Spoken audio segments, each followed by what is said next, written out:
So to make a Lewis dot structure, all these things for covalent compound, you need to, this is what I'm going to give you. I'm going to give you a question that says, with one carbon add as much, something else is needed, or whatever. So whatever I gave you, the first one, this is going to come first in my name and my formula. So carbon something, and then C something. So it's only one carbon, so you only put, there's an implied one here, you don't put mono in the front.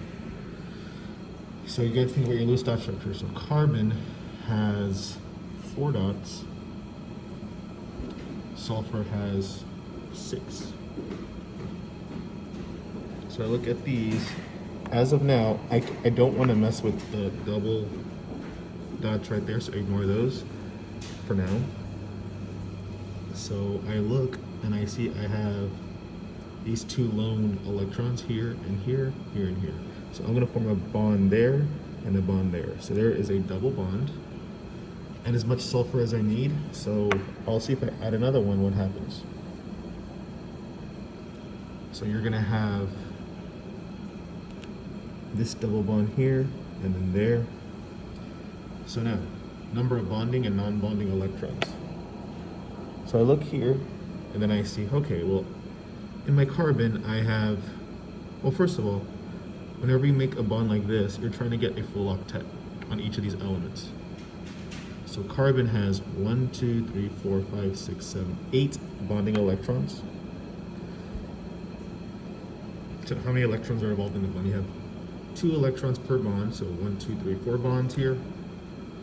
So then therefore it's 8. 2, 4, 6, 8 non-bonding electrons. So the name, I have 1 carbon and 2 sulfurs. So if I'm doing a covalent compound, if I have 2 of something, it's going to be di something. So this is sulfur. If this is coming second, this needs to get a name change. It's going to be sulfide. So it's going to be carbon disulfide.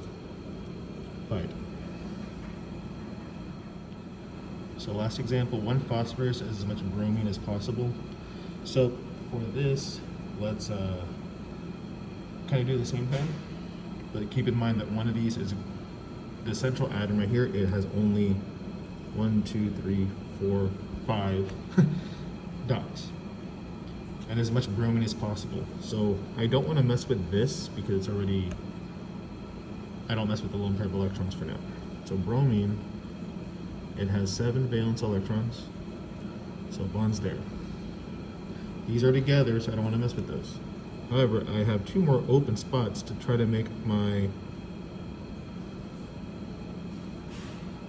full octet for these Lewis dot structures for the elements. Here,